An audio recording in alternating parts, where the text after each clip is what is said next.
The Answer. Get the latest weather, traffic, and news updates online at 560theanswer.com. Now, from the Signature Bank Studios.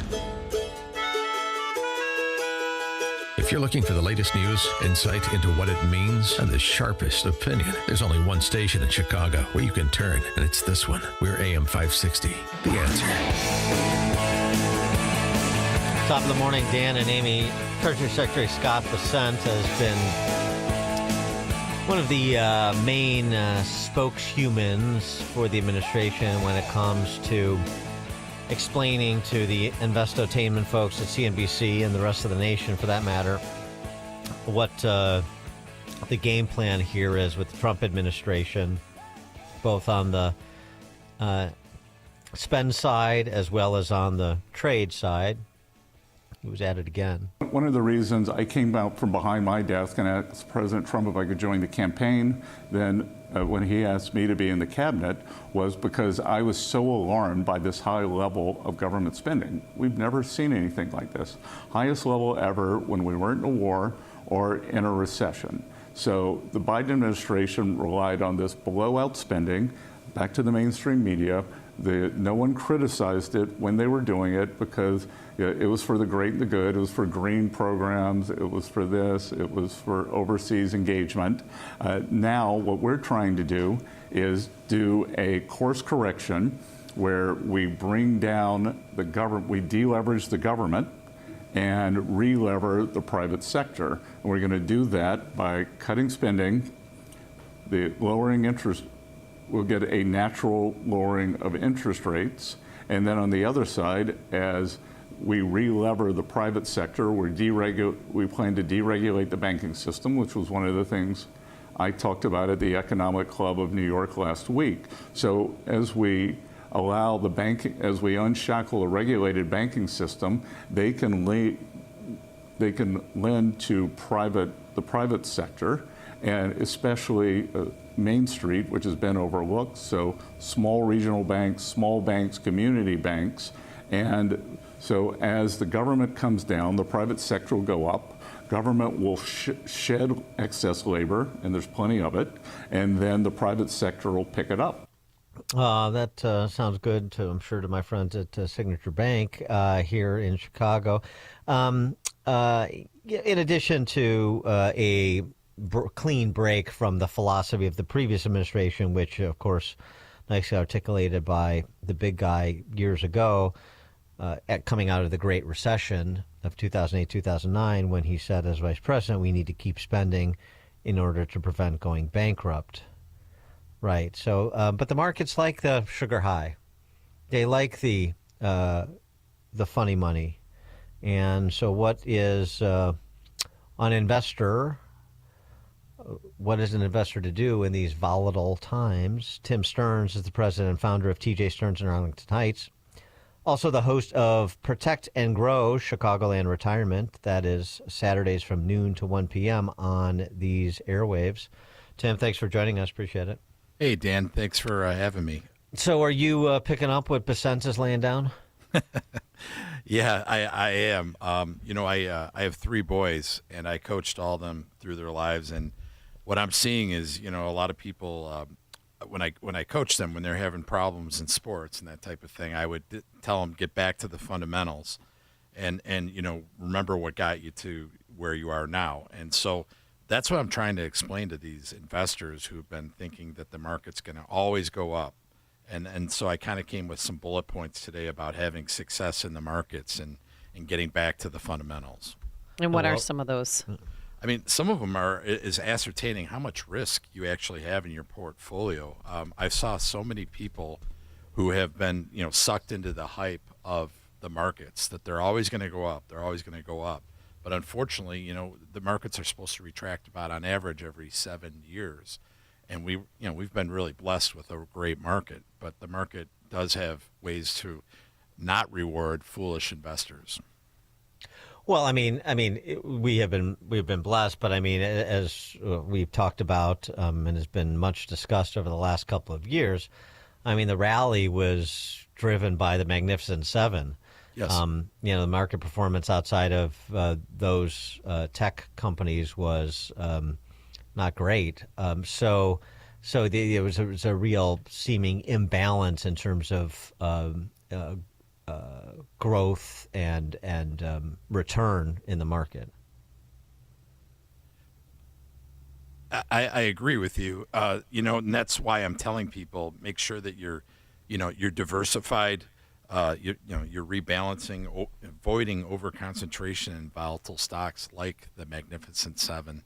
And that's just getting back to the fundamentals, making sure you're not doing undue risk. The one thing I try to preach as much as I can is you're not 40 anymore, so do not invest like you're 40. Well, so like, what are some things you say when people say, okay, I hear what you're saying, Tim, so let's, make a flight to stability. So where do I go other than T-bills? No problem. Different things. We try to tell them to hedge risk, by having, active strategic management, stop losses, covered calls. And then along with that is, having uncorrelated or non-correlated assets. Cash, commodities, annuities, CDs, cash value life insurance, with living benefits such as long-term care, but things that don't correlate with the market. And most people who come in to see us have stocks and bonds, which unfortunately now are correlated together to go up or down, it seems. What about gold and silver? I had a financial expert tell me last week. He said, do it all in gold. And I said, well, what about silver? Yeah, right. That is a thing, and that's why, again, I would say a commodity, but usually we tell people not to go all in. Yeah. I would say to use about 10% of your portfolio and something like that, and we have our clients in that type of thing as well. Just 10%, huh? Yeah, I don't think you'd have to go too crazy there. And so I'm sure you get questions about this as well, and probably we're getting more questions when it was up over 100,000 versus at 82 or wherever it is today, talking about Bitcoin, but not just because of the price, but because of the strategic crypto reserve that the administration is setting up, and whether or not that makes sense. If you're a little bit younger and you're a little bit further out on the risk plane, that makes sense as part of your holdings. Well, what's interesting is I read a book by Tony Robbins, and he was talking about the fundamentals of investing, and one of them that he was pointing out, and we've seen this, is Bitcoin actually now is correlated to the markets. So when the markets retract, which that was the advertisement, right, when it came out, that it was a fail-safe, that if the market was going down, you'd be okay. Well, that's not the case anymore. So if you are going to go into stuff like that, I wouldn't go too crazy with that. Tony, did you like walk on hot coals or do anything else Tony Robbins told you to do? I found my inner self, Dan. I knew that there's something different about you. Yes, that glow. Yes, that glow. So a correction you said could be a great time to do Roth conversions. Yes, the current tax brackets that are out there right now are supposed to reset at the end of this year. So to use an analogy, using lemons to make lemonade, when the market's corrected, maybe might be a great time to do some of these conversions while we're under the lowest tax brackets we've seen since the early 80s.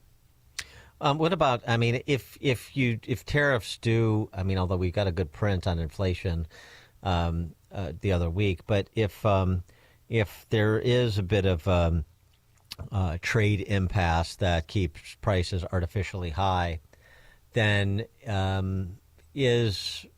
what are other hedges against inflation? Real assets like real estate is, depending on where you are, is an income property, something like that, something you might consider.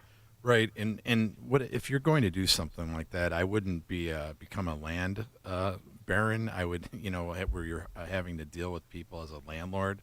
I would look into REITs and that type of thing that might be out there that you don't have to do the management. We've done a couple of those for our clients that have really turned out well. I don't think a 60-year-old baby boomer wants to be a landlord for anyone. My wife and I have done that. It was not that great of an experience. Yeah. Now I want to know more about that. but in residential, industrial, certainly not commercial, I wouldn't think. No. We're talking about residential and that type of thing. Exactly. Go ahead. Sorry. No, but what about? I mean, through this market though, I mean, even with the run up in residential prices, hasn't it been industrial that has performed the best? Oh, that is correct. Right, and we've done some infrastructure type things down in Texas with 1031 exchanges, which is real estate with people, and we've done really well for our clients in that. Mm-hmm. Yeah, Texas, Florida, Yep, Tennessee, Oh, yes, South sir. Carolina. Yes, Where does Illinois fall on that list of Have real you done estate plays? anything? It's 53rd. Right. That's after we take over Canada. Yeah. Exactly. Yes. So, all right. What about recommendations on a percentage of your holdings in cash? Cash. That's a tough question. I would say around at least 10% is right now a great time to do that. I think so because, with these downturns, we're finding a lot of people that have come from your radio show and our radio show Saturdays at noon right here, is that people are getting sick of their money manager just telling them, hey, markets go up, markets go down.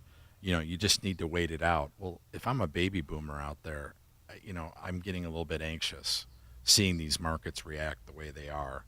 So if you have a protect and grow blueprint plan like what we do, I think that our clients, we're not getting a million calls where people are freaking out because, in many cases we've had them in defensive positions, ready to go, and we've done that and they feel better and they sleep better at night because we have an actual plan. If you want, I'm willing to come on your show and provide some March Madness handicapping advice if people want to make a quick score over the next few weeks, Sure. And that to sort of smooth out some of the ups and downs of the last few weeks. Well, you don't seem real busy, Dan, so that'd be perfect. Yeah, well, exactly. No, I'm basically that's what I do. I get off this show and then I put the green eye shades on. I've got a wall of TVs. I've got There you go. Computers. I've got Doge boys, something like that, with me running algorithms. So I do my homework. So what do you personally think of Doge so far, Elon Musk, and how they're cutting government spending, Yeah, I think it's foreign aid? Yes, I think it's going to be a wait and see, but I like seeing that type of action rather than what we saw the last 4 years. I couldn't stand what was going on. So any movement in that direction to me is a positive. If I ran my household like the Biden administration did the last 4 years, we wouldn't have a place to live and Right. we'd be on the government's dime. And I just think that, I like movement in that direction. I like that President Trump is a business owner. He knows the shoes I'm in. A lot of Americans are in. That we need help, and that by cutting those, fat from the diet is going to be good for everybody. Tim Stearns is the president and founder of TJ Stearns and Arlington Heights. He's also the host of Protect and Grow, Chicagoland Retirement, which can be heard on our airwaves Saturdays, noon to 1 p.m. Tim, thanks as always for joining us. Appreciate it. Dan and Amy, thank you. And also, you can reach Tim at his Arlington Heights office. I just want to plug the number real quick. 800-640-2256. 800-640-2256 or online at tjstearns.com. Connect with Dan and Amy using the AM 560 mobile app. Download it today at 560theanswer.com/mobile. New treatments for joint pain are here. By now, you've heard about regenerative medicine. If you're wondering if you're a good candidate, answer these questions. First, does chronic pain in your knees, hips, shoulders, or other joints keep you from doing the things you enjoy? Golfing, jogging, time with the family. Does it hurt doing the things you need to do, like getting out of bed, sleeping, working, and walking? And finally, do you want to avoid surgery and all of the pain, long recovery, and uncertainty that comes with it? If you answered yes to any of those, you need to call QC Kinetics now. Learn about exciting advancements in regenerative treatments that can give you long-lasting pain relief with no drugs, no surgery, and no downtime. Get your free consultation today. Call QC Kinetics. That's QC Kinetics.